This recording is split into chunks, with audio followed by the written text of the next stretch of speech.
L'enregistrement est lancé. Bienvenue donc sur la présentation du parcours de Race Across Belgium.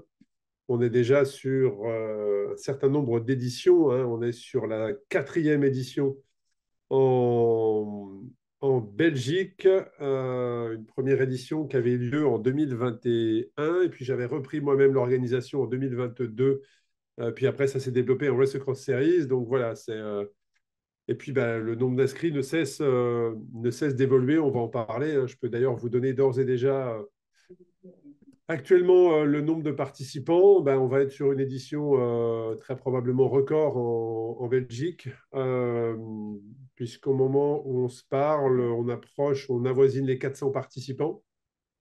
Donc, on est déjà beaucoup plus que l'année passée, alors qu'on est quand même encore à 5 mois de l'événement. Et une distance de 500 km qui est la plus plébiscitée pour le moment. On a quand même quasiment 75 participants, hein, qui sont sur le 1000. Et puis ensuite, plus de 100 participants sont sur le 500. Et sur le 300 km, la particularité, mais c'est aussi la promesse de Race Across Series, c'est de mettre un premier pas dans l'ultra-distance. Effectivement, vous êtes la moitié des participants qui sont inscrits sur le 300 sont en équipe, alors qu'elles sont un tiers sur le 500 km. Donc voilà, et puis sur le gravel, on a une grosse participation, notamment sur le 200, puisque je vous le rappelle, le 200 km, qui a été tracé en grande partie aussi par Ludovic, reprend de Braine-l'Alleud, hein, notre ville départ-arrivée, le parcours des championnats d'Europe. Donc, parcours que j'espère avoir l'occasion d'aller rouler moi-même en février pour également vérifier que tout ça est bien conforme. Mais en tout cas, voilà, c'est une belle édition Ça dit quoi qui alors? s'annonce en Belgique. Et puis, Yeah. je vais couper le son. Je prends quelques minutes pour couper le son, voilà, de ceux qui nous rejoignent, mais dont le micro est ouvert pour que tout soit bien propre pour vous. Voilà, donc, hop, je pense que là, on est bien. Voilà, eh bien, je vais aussi laisser la parole à Ludovic, puisque c'est lui qui va nous parler de comment est-ce qu'il a imaginé ce tracé. Et après, je vous partagerai mon écran notamment sur, et bien sûr, notre plateforme Komoot, hein. C'est là où actuellement sont hébergés les parcours, et ils vous seront rendus disponibles, pas forcément sur Komoot, hein. On les mettra sur différentes plateformes, puisque nous n'avons pas de partenaire officiel cette année sur la cartographie, sur le digital, en tout cas sur la partie parcours. Donc, vous pourrez retrouver ces parcours. On vous les enverra soit sous EPX, soit sous Strava, soit Komoot, ou même d'autres plateformes, hein. Le plus important pour nous, c'est que ce soit fluide pour vous. Eh bien, je vais te laisser te présenter, Ludovic. Je sais que tu es un cycliste ultra-distance d'expérience. Donc, déjà, bienvenue. Merci du temps que tu consacres et merci d'avoir rejoint l'équipe cette année. Et puis, je vais te laisser te présenter, expliquer un petit peu ton parcours. Et puis après, derrière, tu nous expliqueras comment tu as tracé, comment tu as imaginé, avec les directives que l'on t'avait données, comment tu as imaginé ce parcours Ok. 2025. Vous m'entendez là? Ouais, très bien. Ok, cool. Donc, moi, je viens de la partie flamande, entre le mur de Grammont qui est derrière moi là et l'arrivée. Donc, j'habite vraiment dans la finale de Race Across Belgium pour toutes les sections de distance. Et moi-même, je suis dans l'ultra officiellement depuis, on pourrait dire, octobre euh, 18, dans le cadre de la qualification Paris-Brest-Paris 2019. Et après, j'ai refait celui-là de 2023. Et en 2020, pendant le Covid, toutes les communes de la Belgique en vélo. Et en 2021, moi, j'ai participé au premier Race Across Belgium. Et alors, l'année passée, non, cette année-ci, sorry, j'ai pu faire quelque part de nouveau la Race Across Belgium et la RAF. Et là, j'ai eu quand même la chance de faire connaissance avec l'équipe de bénévoles de Race Across Series. Et je crois quand même dire s'il y a un gros avantage si je compare euh, avec les autres ultras que j'ai déjà participé, c'est vraiment l'équipe de bénévoles qui connaît bien les besoins d'un ultra. Euh, Quand vous avez plus le cerveau qui fonctionne, ben, ils reconnaissent quand même le besoin. Donc ça, c'est génial. Et alors, j'aimerais, avant qu'on commence sur le parcours aussi, saluer mes collègues suisses, Fabien et Nathalie, pour leur concept de carte postale. Parce que moi, je dois avouer, je suis un collectionneur de cartes postales belges. Chez nous, en Belgique, on a un petit jeu qui s'appelle Foki Kuchen et où on doit quelque part, quand on reçoit une carte postale, et là, on doit dire, ah, c'est là, et puis on doit se faire un petit parcours. Et donc, depuis, moi, je collectionne quelque part des cartes postales virtuelles, et je crois que c'est l'objectif de ce call, c'est que je veux vous partager les cartes postales dans lesquelles vous allez rentrer et que j'espère que vous allez pouvoir partager après avec votre famille et avec vos copains. Ah, génial. Génial. Un grand merci pour ça. On salue effectivement nos amis suisses du côté de Crans-Montana, pas très loin, qui nous ont accompagnés sur le dernier live, hein, si vous avez participé. Si vous ne l'avez pas vu sur Race Across Switzerland, je vous invite à aller sur notre chaîne YouTube où vous retrouverez cette vidéo de présentation de parcours de Race Across Switzerland. Alors, ce que je te propose, Ludo, c'est qu'on fasse déjà la partie route, hein, avec notamment le 1000 km, cette première trace qui va nous amener d'Arlon à Braine-l'Alleud et notamment le collège Cardinal Mercier, qui est notre base d'arrivée, mais aussi notre base de vie, et qui sert de départ pour les autres distances et les autres épreuves. Et puis ensuite, on ira faire cette deuxième boucle de 500, sachant que moi, les demandes, en fait, hein, les demandes que j'avais faites à Ludovic, mais aussi à Daniel, qui n'est pas connecté, mais qui nous a aussi accompagnés, surtout sur la partie opérationnelle et organisation.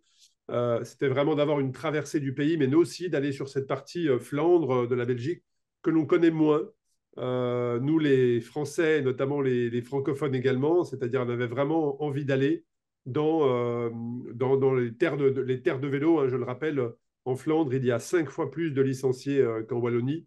Voilà, le but, c'était de vous emmener voyager à travers ce parcours, que ce soit en Wallonie, mais aussi en Flandre, et à travers ce que nous a proposé Ludovic, qu'il affine encore, je le sais, de jour en jour, ces choses faites. Alors, le départ, effectivement, aura lieu à Arlon, très à l'est du pays, mais sachez que quand vous vous inscrivez, vous avez des navettes qui sont possibles, hein. Vous pouvez réserver au moment de votre inscription des navettes. Donc ça, c'est possible. Et puis, donc on part d'Arlon. Effectivement, Arlon, ville où j'étais encore la semaine passée. J'étais encore la semaine passée et on va partir de la place Léopold. Donc la place Léopold, c'est une place qui a été Léopold, pardon, une place qui a été entièrement refaite devant l'ancien palais de justice et dans lequel il y aura toutes les commodités pour se changer, se restaurer, faire le contrôle vélo, mais aussi le briefing d'avant-course. Donc voilà, on partira devant l'ancien palais de justice, une place qui a été totalement refaite et c'est magnifique. Donc la place Léopold, le départ aura lieu d'Arlon. Et puis je te laisse ensuite prendre la parole, Ludo, puisque c'est toi qui as tracé ce parcours et que tu connais parfaitement les highlights et les endroits fabuleux de ce parcours. Peut-être juste ajouter avant qu'on passe dans le parcours que moi, pendant la reconnaissance, j'y suis allé en train à partir de Bruxelles, donc il y a une bonne connexion. Et je crois que toi, tu es venu aussi en train à partir de la France. Moi, Hein. je suis arrivé effectivement de Paris, Paris via le Luxembourg. Et après, Voilà. Luxembourg-Arlon, c'est 20 minutes, je crois, ou 30 minutes de Ouais. train. Mais en fait, voilà, moi, j'habite à Lyon, hein, pour ceux qui ne savent pas, au centre de la France. Et effectivement, je me suis rendu la semaine dernière à Arlon uniquement en train. Et le retour, effectivement, je l'ai fait, comme tu l'as dit, par Bruxelles, où il y a 2 heures de train de Bruxelles. Et ensuite, j'avais un direct Bruxelles-Lyon. Donc, j'ai fait la totalité de mon déplacement, effectivement, en train, donc Arlon. Il y a une gare et le départ est à quelques centaines de mètres de la gare. Voilà. Donc ça, c'est déjà quoi un message Tout à fait. important aussi, que les gens ils savent facilement venir en direct d'Arlon. Et donc, ceux qui me connaissent peut-être de randonneur.be, quand je fais un parcours, moi j'aime bien mettre des thèmes dans le parcours, que ce soit un style de bière ou un moment historique. Et là, quelque part avec Daniel qui est venu avec la ville d'Arlon et la date, on va partir au mois de mai 2025. Là, on est pile poil 80 ans après la Deuxième Guerre mondiale. Donc, du coup, et il y avait aussi à ce moment-là, quand Arnaud m'a demandé de regarder le parcours, il avait juste lancé le podcast avec La Voix de la Liberté.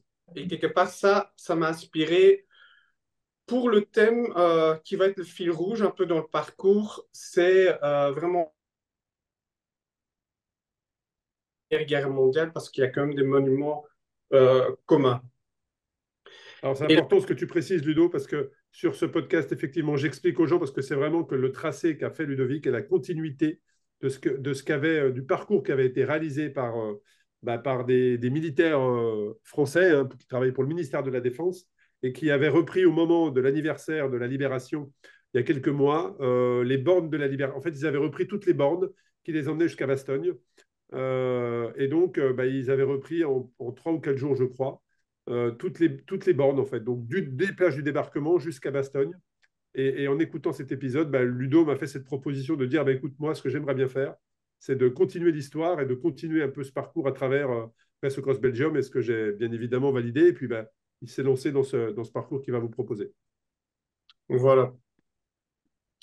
Donc, Donc, on on part part. d'Arlon et ensuite, je t'explique, Ludo. Alors, on ne peut pas rentrer parce qu'on a quand même un temps qui nous est imparti pour qu'ensuite ça soit traduit et posté. On n'a pas, on peut pas peut-être rentrer kilomètre par kilomètre, mais si tu avais sur cette première trace de 500 kilomètres les points vraiment incontournables. Ben oui, là, on va commencer via Etal, connu du dernier Grand Fondo, et on va monter vraiment vers le premier carte postale, on pourrait dire, qui est Bastogne, hein, un peu plus haut. Et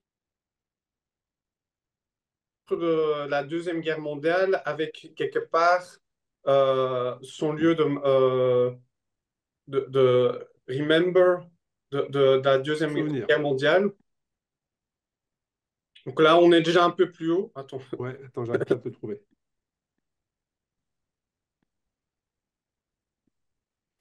Ouais, tu y étais encore un peu plus bas. Voilà, c'est là, exact, ici. Ouais. Donc là, on a vraiment, on va être entre les tanks. Il y a le monument américain. Et là, du coup, on va monter. Et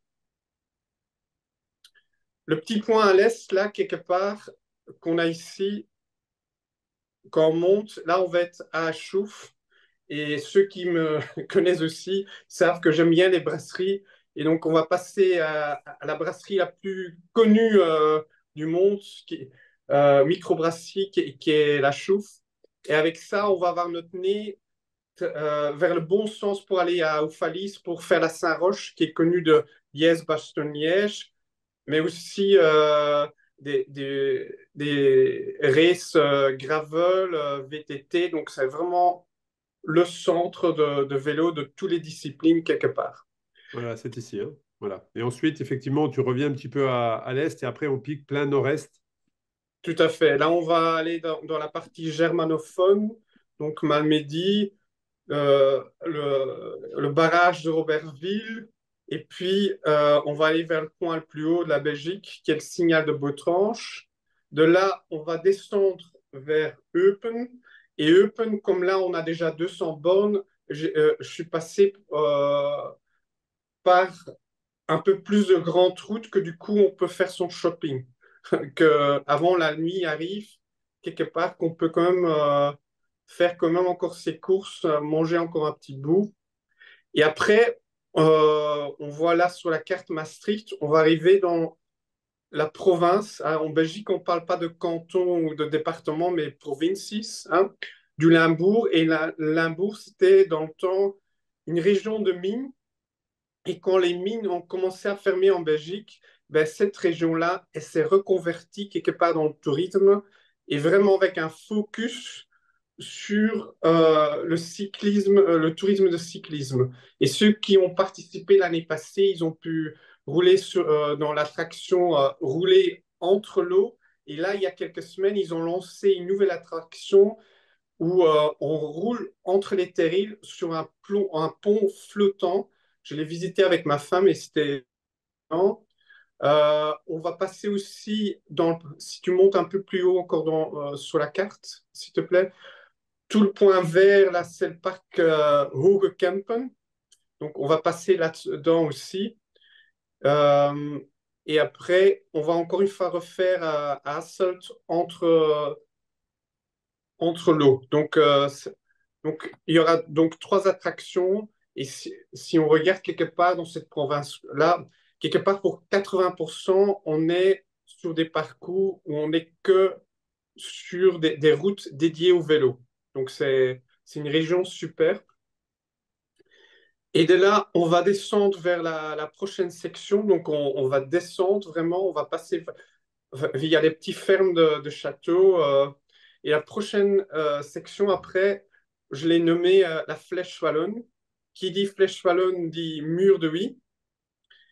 Et donc là, on pense à Valverde qui a gagné 5 fois la Flèche Wallonne. Mais ceux qui connaissent un peu mieux la région, ben, il y a aussi le tir de Huy qui est le grand frère, enfin en difficulté, mais la route elle est 2 fois moins large et c'est pour ça que elle n'est pas utilisée dans les grosses courses. Et donc là,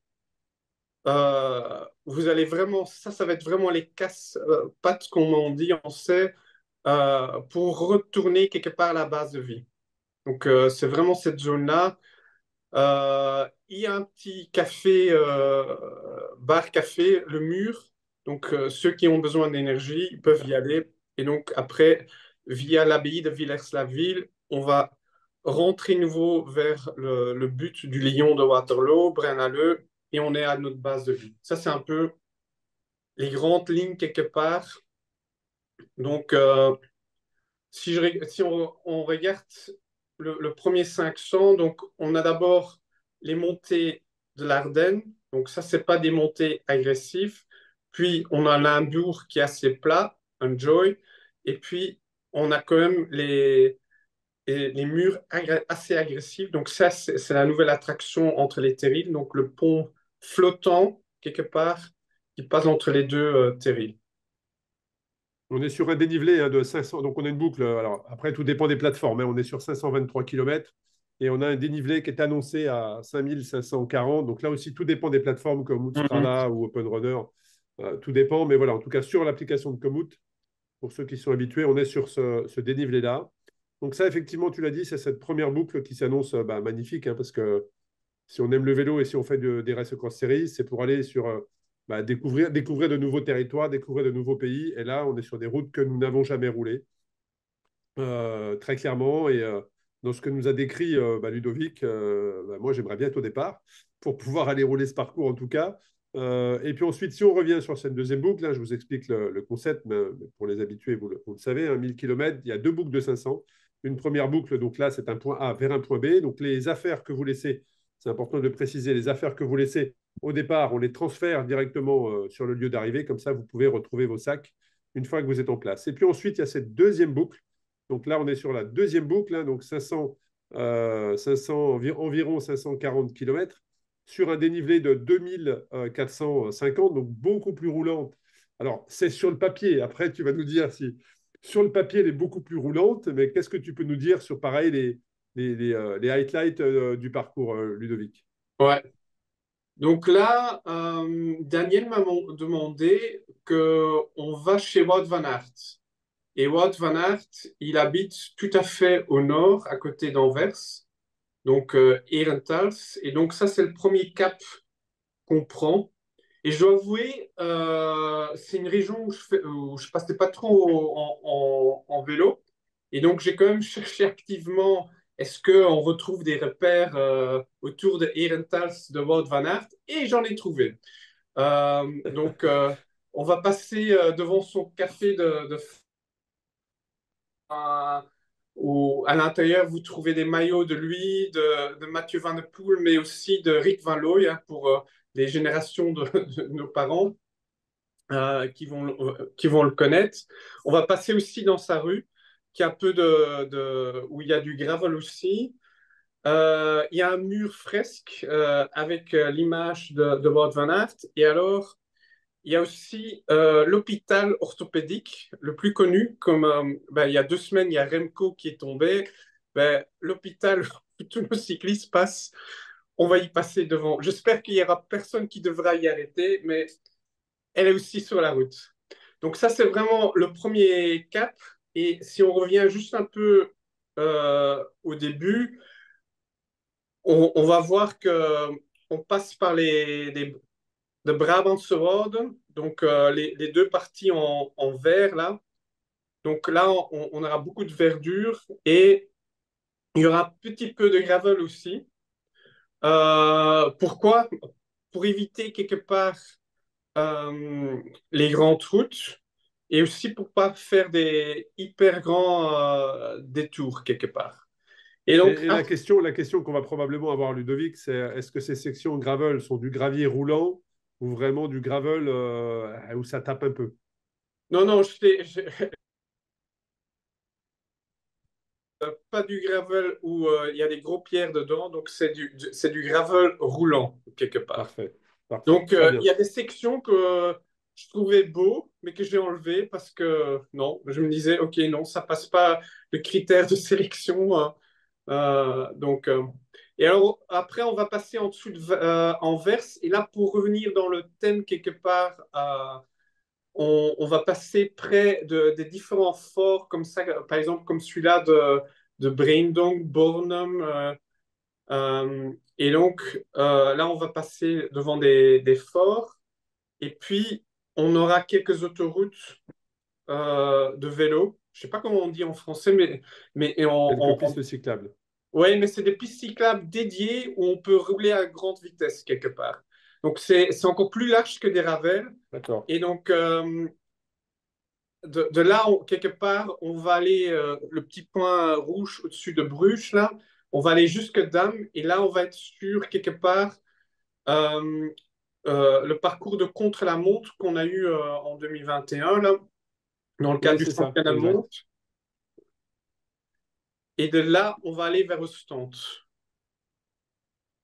Et donc, Ostende, là, on est sur la côte. Et ceux qui connaissent un peu la côte belge, bah, il y a beaucoup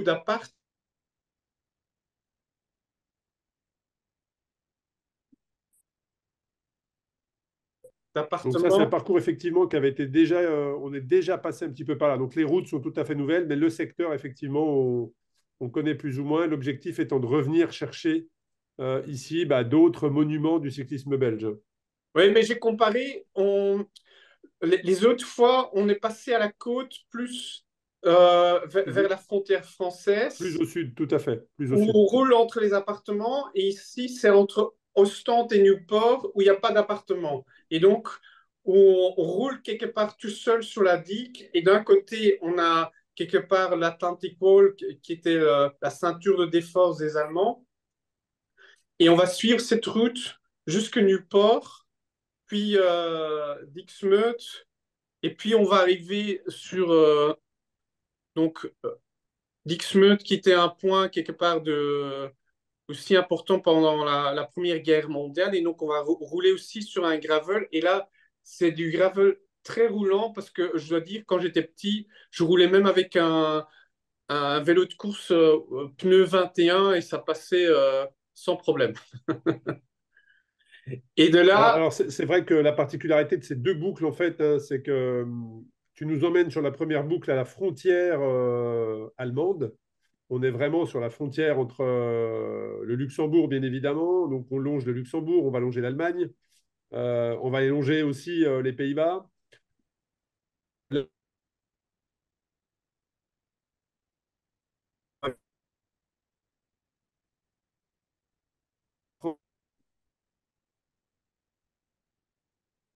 monument du cyclisme belge qui vont être repris d'ailleurs par le 300 km.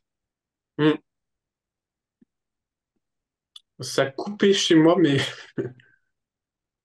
Oui, je disais, Ludovic, c'est que le parcours nous emmène à travers les deux boucles le long de différentes frontières, hein. oui, tout Luxembourg, à fait. Allemagne, Pays-Bas, France. Parle-nous de ces monuments qui sont situés sur les derniers kilomètres de cette boucle-là. Ok. Donc, le point qui va être commun pour toutes les distances, à la fin, ça va être quand on va arriver là où on voit Moorslede, on va arriver à Tynecote. Donc, ça, c'est vraiment le cimetière très connu du Commonwealth, hein, des Anglais, où tout le monde va passer. Et là, on va arriver quelque part sur un peu le parcours de la course Flanders Fields. Et de là, on va aller vers le Kemmelberg. On va passer à Ypres de Meenepoort, hein, où chaque soir, il y a le last post. Et une fois qu'on a fait ça, on va passer à Ploegsteert. Ça, c'est chez Frank Van Broek. Et là, via Courtrai, hein, Courtrai qu'on voit là, ben, on va arriver sur la vraie finale qui est quelque part le parcours du Tour de Flandre, de Ronde van Vlaanderen, avec de Quaremont, Paterberg, Koppenberg, et puis la VF finale qui arrivait dans le temps chez moi avant 2011, avec quelque part le mur qui est ici derrière nous, le Bosberg, Congoberg, et de là, normalement, on va passer à Halle, hein, chez Falco, hein, on aura encore un Exact. moment chez nous. Ici, par là. C'est par ici, tout Ouais, à fait. où on aura encore un live physique. Ouais, c'est plutôt là où on voit la ligne de train qui passe. Et puis, on aura encore un peu de verdure avec le Hallerbos et on arrivera vers Braine-l'Alleud. Alors, c'est vrai que ce final de parcours avec tous les monuments du cyclisme belge, c'est sûr que là, vous êtes au cœur, ça respire vélo. Alors, il y a du pavé, il y a du pavé roulant, parfois il y a du pavé un peu plus dur, mais tout le monde se souvient des images du Koppenberg où un seul coureur avait réussi à passer, à savoir Van der Poel, je crois que c'est l'année passée ou l'année d'avant. Euh, et c'est vrai que tous les amoureux du cyclisme, qu'ils soient français, belges ou étrangers, et qu'ils ne soient pas francophones en tout cas, rêvent un jour de poser les roues dans ces monuments-là. Et pour l'avoir reconnu il y a quelque temps, c'est vrai que c'est impressionnant. Et je m'étais amusé à le faire plusieurs fois parce qu'on était sur ce spot-là. Et c'est juste incroyable. Donc en tout cas, on est vraiment sur un enchaînement d'histoire du vélo. D'ailleurs, je vous invite à aller regarder, pardon, sur notre chaîne YouTube la vidéo, l'after movie de l'année passée. Hmm. L'after movie de Belgique, il est juste extraordinaire. Je le repartagerai d'ailleurs demain sur mon LinkedIn parce que je l'ai regardé ce week-end et l'after movie de Belgique a été très très bien monté par Kayan avec des images d'il y a plusieurs années où on voit tous les grands champions monter ces monts. Donc en tout cas, voilà, un 1000 km qui s'annonce exceptionnel et surtout totalement nouveau puisque ce sont des routes que nous n'avons, enfin en tout cas des coins et des secteurs de la Belgique que nous n'avons jamais été roulés. Donc ça, c'était le 1000 km. Alors, le 500 km, la particularité, c'est que ce sont deux boucles, une boucle de 200 et une boucle de 300. Et la boucle de 300, notamment, va reprendre le final que vient de vous expliquer Ludovic. L'objectif, c'était ça, c'était que tous les participants terminent sur les mêmes boucles, et notamment les derniers kilomètres sur le 300 km. Peut-être faire un focus, Ludovic, sur la boucle du 200. Est-ce que la boucle du 200 est une boucle, on va dire, où les participants peuvent un petit peu respirer, ou est-ce qu'elle est quand même engagée? Pour être honnête, moi, je croyais au début que la boucle de 500, la deuxième boucle de 500, ça allait être la boucle de 500 pour les participants du 500. Hein. On avait eu une petite discussion, mais non. Les gens vont être gâtés parce que ils vont avoir le meilleur des deux boucles du 1000, je dois avouer. Donc, on va passer par les Brabantse Wouden, hein, nouveau au début. Donc, on aura un petit peu de gravel. Et puis, là où on voit à nu, juste là, on va passer dans un ravel. Donc, ça, c'est assez roulant. Et puis, on va arriver nouveau sur le mur de Huy avec son petit copain, le tir de Huy. Et, ah oui, et ça, j'avais oublié de dire. Donc là, on arrive du coup sur la partie commun avec le 1000. Hein. Le 1000, ouais. Et à Namur, où on voit maintenant bien Namur sur la carte, ben là, on aura la citadelle. Donc, Magnifique. Qui est ouais. magnifique à monter, hein. C'est magnifique, Ouais, ouais. ouais, ouais. Ben, la route, Donc elle s'appelle même. Le mur de Huy se situe ici, effectivement, et ensuite on a Namur avec cette ascension de la Ouais. cathédrale qui est splendide pour un retour, à Braine-l'Alleud. Donc effectivement un 200 qui n'est pas, comme je l'avais annoncé, un 200 pour se reposer ou pour se mettre en jambes en tout cas, parce que ceux qui font le 200, ce sont ceux qui derrière vont enchaîner sur le 300 pour faire 500 km. Donc c'est un 200 qui va bien, bien les mettre en jambes en reprenant, comme tu l'as dit, des monuments, une partie en tout cas, de, Ouais, du donc, parcours de la première boucle du 500. Ouais. ouais, tout à fait. Magnifique. Et puis ce 300 dont on parlait, dont la fin, moi j'ai parlé de la fin effectivement, qui sera quand même alors là, l'histoire du cyclisme belge, mais sur l'allée de ce 300 km, qui est donc ici, qu'est-ce que tu peux nous dire? Il est plutôt roulant, il est plutôt... qu'est-ce que tu peux nous dire sur ce Braine-l'Alleud qui passe à Ninove, qui les amène sur la partie la plus à l'ouest du parcours?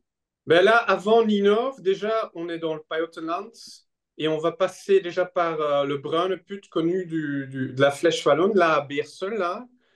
Et donc, puis on va dire bonjour en dessous de Dilbeek, la Schepdaal chez Remco, où il y a vraiment une rue avec plein de frescoes de tous les trucs qu'il a gagnés, hein, qui a été refait après les JO à Paris. Et puis, ceux qui ont fait 300 l'année passée, ben moi, je trouvais qu'ils passaient un peu trop dans les villes et qu'en effet, c'était pas assez épicé. Et donc là, je suis allé chercher tout de suite les pavés du Ronde van Vlaanderen. Et donc, il n'y a pas des gros auteurs, mais il y a déjà quand même des, des, des belles tracés de pavés et aussi, par exemple, le Nokereberg, connu de Nokere Course. Donc, on est plus haut là. Voilà. Et puis, à Rousselard, ça c'est le point sympa. Là, pour mettre quand même ma signature, on passera à la brasserie de Rodenbach. Et il y a aussi le musée de course, où c'est un café et musée très sympa.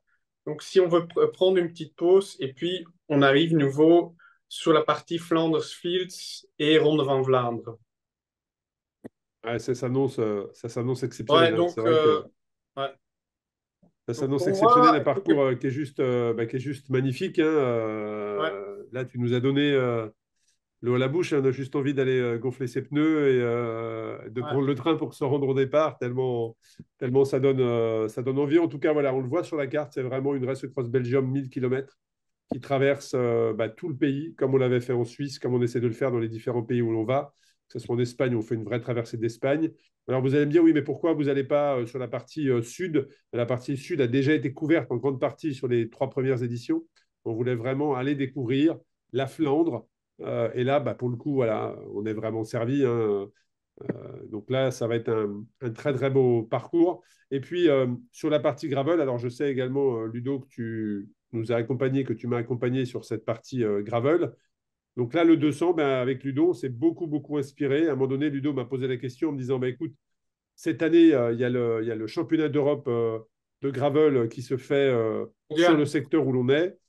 Qu'est-ce qu'on fait? Bien évidemment, on a dit go, quoi. Voilà, on a dit go. On va sur cette partie gravel. Je pense que si vous avez regardé les championnats, c'est très roulant. C'est magnifique. L'année passée, on était vraiment concentré sur cette partie sud de Bruxelles, dans ce magnifique parc. Là, on a pris un peu plus de largeur pour aller découvrir d'autres endroits très roulants également, magnifiques. Mais là, on est vraiment sur des segments gravel. On passe dans des domaines forestiers. On est sur du gravel qui est quand même roulant. On n'est pas sur du gravel qui tape. Alors, il y a peut-être un ou deux passages sur 200 km, vous l'imaginez bien. Mais on est vraiment sur un maximum de segments, de sentiers qui roulent. Très peu de Mm. single speed et vraiment de single, pardon, tout simplement. Je me flamme avec le fixie, ça sera peut-être un jour. Mais voilà, on est vraiment sur du bon gravel où on prend plaisir à profiter du paysage.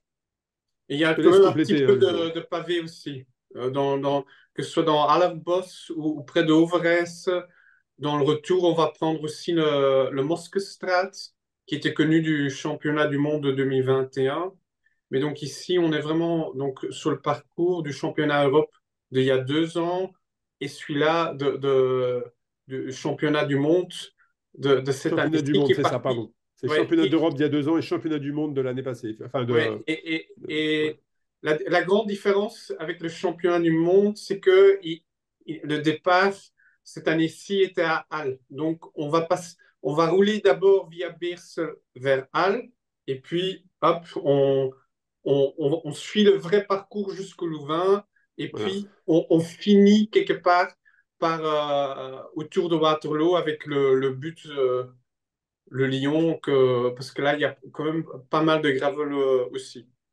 Non, c'est important ce que tu précises. Effectivement, le départ se fait de Braine-l'Alleud et donc ben, on va. Alors là, on a vu la butte du Lion enfant, mais effectivement, on va partir de Braine-l'Alleud et on va partir tout de suite. On va partir tout de suite au nord pour Hmm. aller chercher la pointe à l'ouest du parcours, hein, voilà, qui est ici précisément.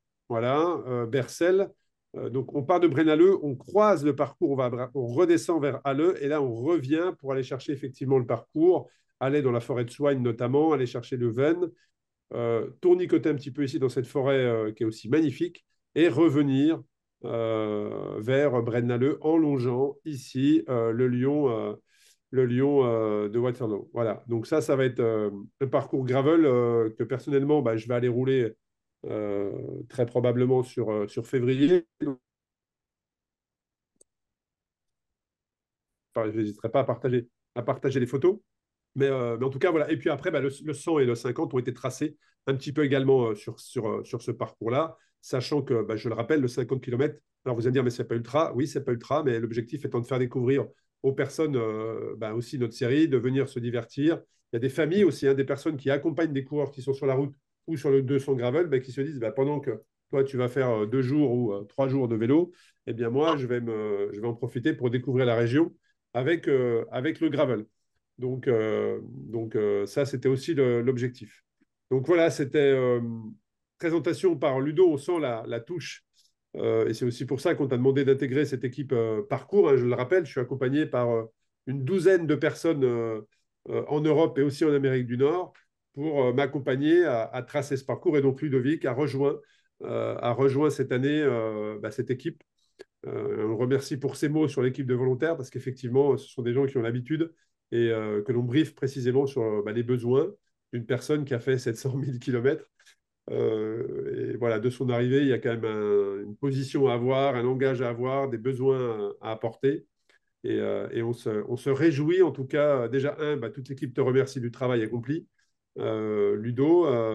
Et puis, bah, n'hésitez pas à venir à notre rencontre, hein. On sera le 26 et le 27 février. Le 26 février, on sera au Tandem Café à Bruxelles pour ben, répondre à toutes vos questions, rencontrer les communautés sur place. Et le 27, on sera chez Falco, là où tu l'as décrit, qui est un café vélo au sud-ouest de Bruxelles pour également rencontrer la communauté précise de Falco, justement, Café Vélo, devant lequel le parcours va passer. Voilà, donc on sera présent sur cette semaine-là sur la Belgique. Donc si vous êtes sur le secteur et que vous souhaitez venir rouloter avec nous ou nous rencontrer autour d'une bière, parce que Ludovic saura vous conseiller sur la meilleure bière possible, on pourra partager avec grand plaisir. Est-ce que tu as, pareil, un mot de la fin ou une conclusion, Ludovic, à nous faire?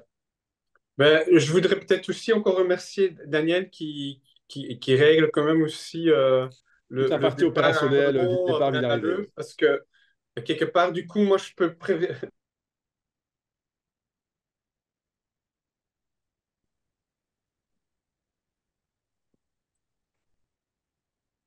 j'ai essayé de vraiment donner une carte de visite de la Belgique, donc j'espère que vous allez pouvoir en profiter. Bon, bah, un grand merci pour ces mots. En tout cas, vu ce que tu nous as décrit, déjà sur le papier, c'est réussi. Et après, bah, il y a toujours le vecteur météo qu'on ne maîtrise pas. Mais l'année passée, on avait eu 4 jours de temps magnifique. Il faisait 25 degrés autour de Braine-l'Alleud. C'était parfait. Et donc là, alors ça, on ne maîtrise pas. Mais l'événement, je le rappelle, a lieu le début mai, la première quinzaine de mai. Donc on est plutôt confiant. Puis on est dans un superbe espace, au collège Cardinal Mercier. On a un énorme espace. Si vous souhaitez camper, c'est totalement possible parce qu'il y a quand même des espaces verts autour. Donc voilà. Et puis ben, on vous enverra dans une prochaine newsletter pour les gens qui vont à Arlon. Nous avons un accord avec un hôtel sur Arlon et on aura un code spécifique pour que vous puissiez vous loger sans avoir bah, le prix affiché public. Voilà. Un grand merci à vous. Un grand merci, Ludovic, pour ta présence. Également, tu l'as précisé, merci, Daniel, pour tout ce que tu fais effectivement en sous-marin, on va dire ça comme ça, hein, que ce soit sur la ville de départ, mais aussi la ville d'arrivée. Et puis ceux qui ne sont pas encore inscrits, je le précise, hein, il y a un changement de tarification qui aura lieu le 31 décembre. Donc, n'hésitez pas à bénéficier de cette tarification avantageuse avant le 31 décembre. Vous avez des assurances annulation qui vous sont proposées, des assurances report, je le précise également. Si vous souhaitez vous inscrire, mais vous ne savez pas si vos congés, ça va passer, ou un autre événement, vous pouvez reporter à l'année suivante. Et puis également, la possibilité pour les femmes qui se sont inscrites et qui vont attendre un heureux événement dans les mois qui viennent, mais qui ne le savent pas au moment où elles s'inscrivent, il y a cette possibilité de report sur une durée de 3 ans. Voilà, je dis merci Ludo une nouvelle fois. Merci à vous toutes et tous Merci pour à vos questions. N'hésitez pas à nous les poser sur l'adresse contact@rest-ecross.com. Et puis, j'ai plus qu'une chose à vous dire, c'est rendez-vous à Arlon ou à Braine-l'Alleud pour cette édition Race Across Belgium qui s'annonce splendide et en grande partie grâce à toi, Ludo. Un grand merci. Ouais, merci. Bonne soirée. Bonne soirée, bon appétit.